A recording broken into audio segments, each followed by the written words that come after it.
इस क्लास में हम लोग इतिहास एवं संस्कृति के कुछ महत्वपूर्ण पहलू पर चर्चा करेंगे। History and culture, this is very important aspect of general studies. But generally हम ये देखते हैं कि जब विद्यार्थी इतिहास एवं संस्कृति को पढ़ने जाते हैं तो मॉडर्न इंडिया से पढ़ाई शुरू कर देते हैं, राइट?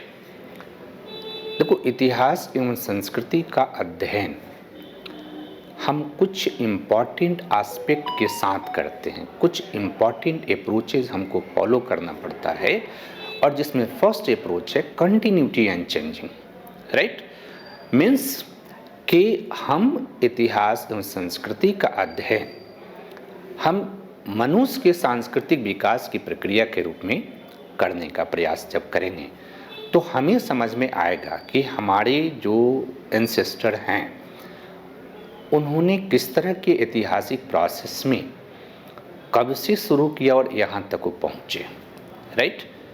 तो इतिहास अतीत का अध्ययन ना हो करके अतीत एवं वर्तमान के बीच संवाद है, और अतीत एवं वर्तमान के बीच जब संवाद स्थापित करने का प्रयास करते हैं तो इतिहास के अध्ययन में कंटिन्यूटी एंड चेंजिंग और कॉज इफेक्ट रिलेशन, दो चीज़ों का ध्यान हमेशा रखना चाहिए।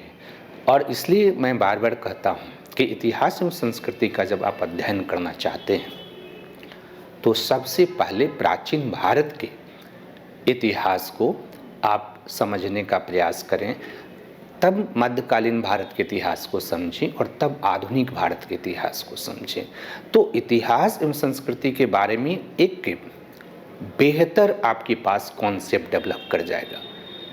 Otherwise most of student started study of history and culture from modern India, ये कहते हुए कि मॉडर्न इंडिया से ज़्यादा क्वेश्चन आता है इसलिए मॉडर्न इंडिया से पढ़ लेते हैं, लेकिन वो फील करते हैं, गैप आप फील करेंगे कि अगर आपको एंशिएंट के बारे में नहीं पता है, मेडाइवल के बारे में पता नहीं है, तो कैसे कोरिलेट करेंगे कि what happen in modern India, what fundamental changes happen in the history and in the culture of India in modern India then medieval India, and what important changes happen in medieval India then ancient India. तो मेरा कहना है कि जब भी आप इतिहास और संस्कृति को पढ़ें तो एंशिएंट इंडिया से ही पढ़ाई शुरू करें, और एंशिएंट इंडिया से जब आप पढ़ाई शुरू करने जाते हैं तो सबसे पहला इम्पॉर्टेंट चीज़ है कि अगर हिस्ट्री एंड कल्चर को टेक्निकली हम डिवाइड करें, हियर टेक्निकली हम बात करते हैं, है ना, that is technically divided into 3 stage. ये तकनीकी के दृष्टिकोण से that is divided into 3 period, 3 stage. तकनीकी आधार पर ही I am talking about history is divided, history and culture is divided on the basis of technological advancement in the cultural pattern of our ancestor from ancient. It is divided into 3 kind. ये 3 भागों में विभाजित होता है, और 3 भाग में विभाजित होता है टेक्निकली। तो फर्स्ट हम कहते हैं pre history, right? Pre history. Second that is proto history,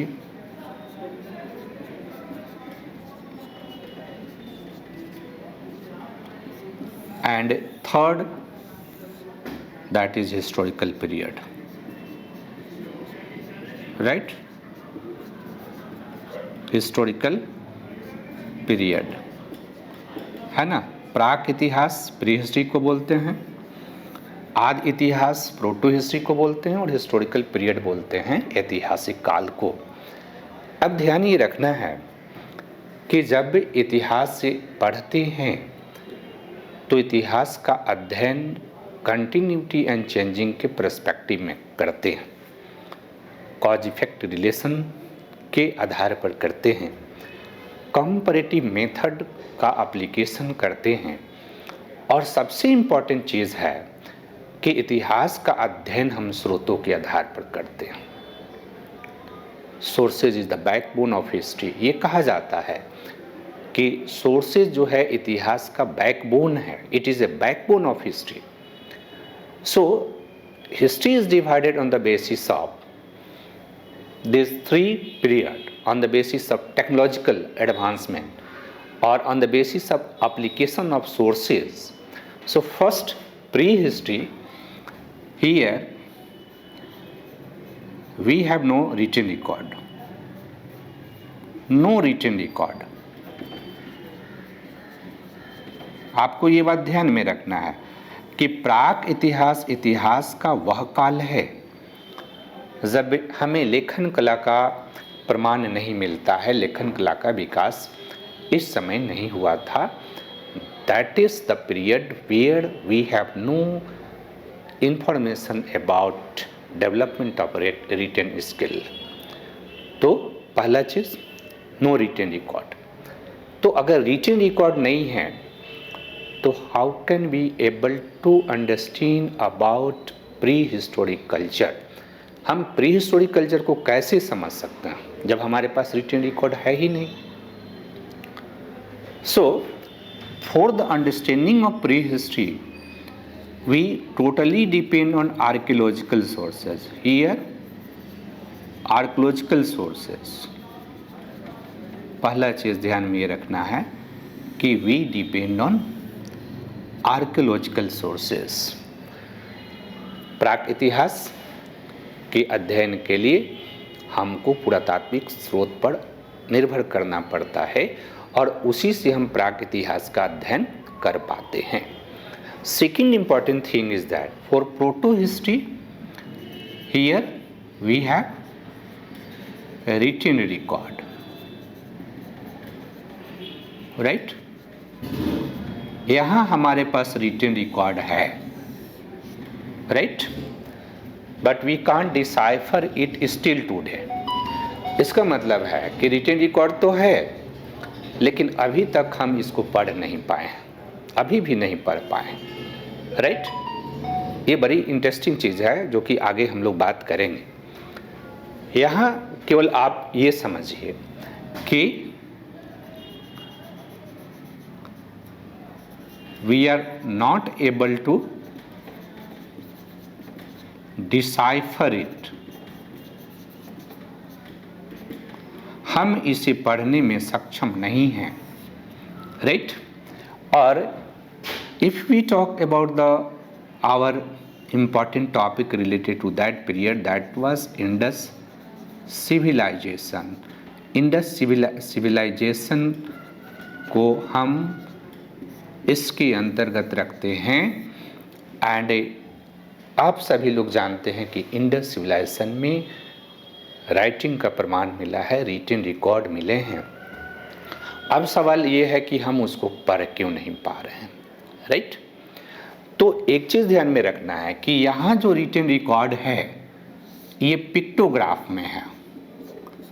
pictograph का मतलब होता है कि पिक्चर है, चित्रलिपि है, पिक्टोग्राफ है। और आप एनसीईआरटी का जो बुक है उसमें देख सकते हैं कि जो इंडस सिविलाइजेशन के कुछ पिक्चर जो उसके राइटिंग के हैं उस पर दिए हुए हैं। तो एक तो प्रॉब्लम ये है कि ये पिक्टोग्राफ है और दूसरा प्रॉब्लम है कि इसमें शुरू से लेकर लास्ट तक कोई एडवांसमेंट नहीं हो रहा, राइट, एक ही तरह का है। और तीसरा प्रॉब्लम है कि इसके जो रिकॉर्ड हैं रिटन, वो न तो आज भी किसी भी सोसाइटी द्वारा यूज़ नहीं किया जाता है। तो ये भी हमारे पास एक प्रॉब्लम है जिसके कारण we are not able to decipher it still today, right.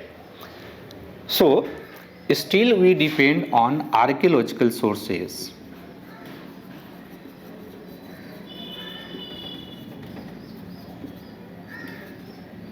For the study of proto-historic culture, we depend on archaeological sources for the study of proto-historic culture.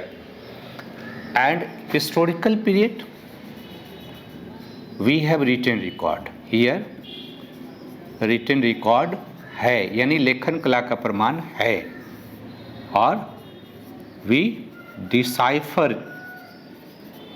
It today, और हम इसे आज पढ़ सकते हैं, राइट।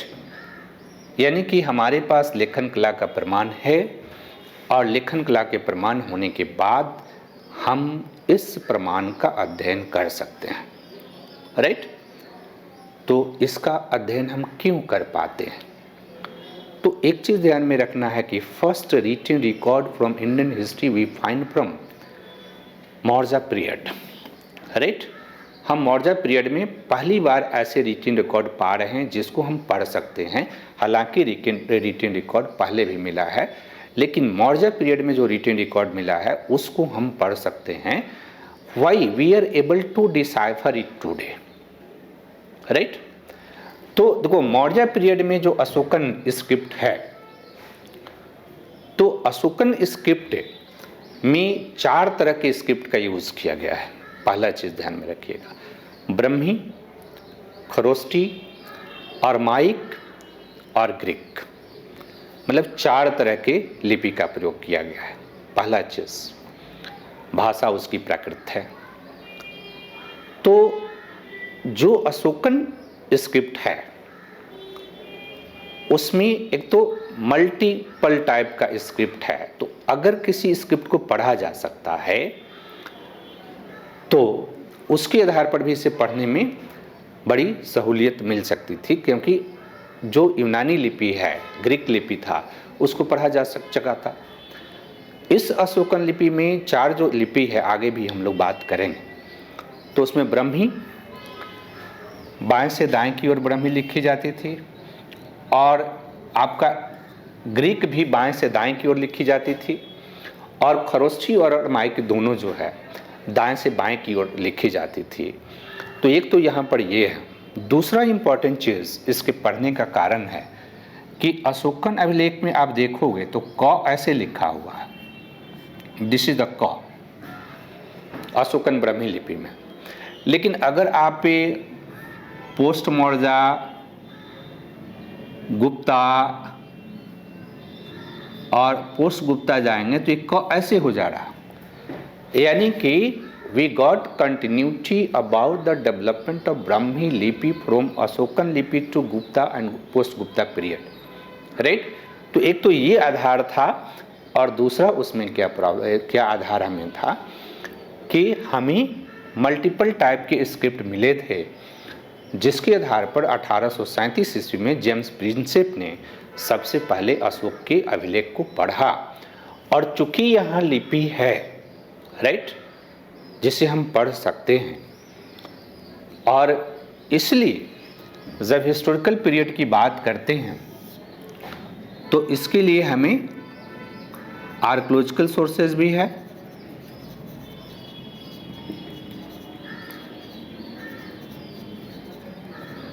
एंड लिटरेरी सोर्सेज भी है।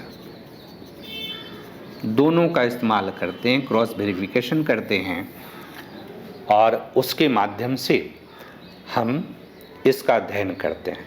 तो एक तो ये प्राक इतिहासी जो सबसे पहले अर्ली पीरियड का है, अर्ली हिस्ट्री है, जहाँ से मनुष्य का उद्विकास भी होता है, उसके सांस्कृतिक उद्विकास भी होते हैं।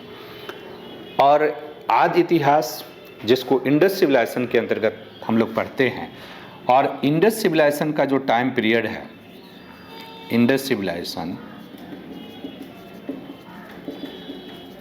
है ना, तो इंडस सिविलाइजेशन का टाइम पीरियड है 2300 से 1750 BC, राइट। यहाँ हमारे पास लेखन कला का प्रमाण मिला है, हम उसे नहीं पढ़ पाए हैं। इसके बाद हमारे इतिहास में वैदिक संस्कृति का आता है टॉपिक। तो एक प्रश्न जो आम तौर पर ये उठाई जाती है कि भारत में हिस्टोरिकल पीरियड की शुरुआत कब से की जाती है। This is the very basic question if you want to understand about the historical development of our country. तो भारत में हिस्टोरिकल पीरियड की शुरुआत जो है 6th सेंचुरी BC से किया जाता है, राइट। और वैदिक जो कल्चर है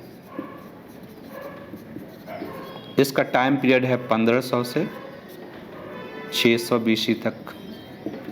तो अब सवाल है कि इसको किस में रखा जाए। और एक और कन्फ्यूज़न आमतौर पर छात्रों में देखने को मिलता है कि क्या वैदिक काल में लेखन कला का प्रमाण मिलता है या नहीं मिलता है।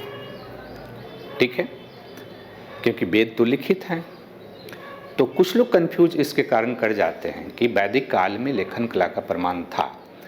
वैदिक काल में लेखन कला का प्रमाण नहीं है, रिटन स्क्रिप्ट हमारे पास नहीं है। और वेद जो लिखित रूप में मिलते हैं वो बाद के दिनों में लिखा गया था। वेद मौखिक परंपरा में एक पीढ़ी से दूसरी पीढ़ी में, वो मौखिक परंपरा में ओरल ट्रेडिशन में एक पीढ़ी से दूसरी पीढ़ी में वेद का जो है एक जनरेशन से दूसरी जनरेशन ट्रांसफॉर्मेशन होता है। उसकी रचना कर दी गई थी। रचना और लिखने में अंतर होता है, यानी रखना that was composed but that was not in written form between 1500 से 1600 BC, राइट। तो वैदिक जो संस्कृति है उसको हम ट्रांजिशनल फेज के अंतर्गत रखते हैं। और ये 3 इम्पॉर्टेंट जो चीज़ है जो इतिहास के अंतर्गत, उन चीज़ों को सबसे पहले आपको ध्यान में रखना है। और फिर प्री हिस्ट्री, प्रोटो हिस्ट्री और हिस्टोरिकल पीरियड के अंतर्गत जैसे जैसे क्रोनोलॉजिकल विकास हो रहा भारत के इतिहास का, उन क्रोनोलॉजिकल विकास का हम लोग अध्ययन करेंगे। एक चीज़ ध्यान ये रखना है कि इतिहास अध्ययन का मतलब व्यवस्था को समझने से है, संस्कृति के विभिन्न जो आयाम है उसको समझने से है, न कि फैक्ट को रटने से है। तो आज की इससे इनिशियल क्लास में हम लोग एक बेसिक बात को हम लोगों ने समझने का प्रयास किया। आगे हम लोग इतिहास एवं संस्कृति के टॉपिक के अंतर्गत क्रमबद्ध रूप से प्राक इतिहास, आदि इतिहास और अदर जो इतिहास के टॉपिक हैं उसके क्रमोलॉजिकल ऑर्डर में हम पढ़ेंगे और समझने का प्रयास करेंगे, ताकि आपको एक कॉन्फिडेंस डेवलप हो कि इतिहास के किसी भी सेक्शन में, संस्कृति के विकास के किसी भी सेक्शन में आपको किसी भी तरह का प्रॉब्लम नहीं होना चाहिए। Thank you.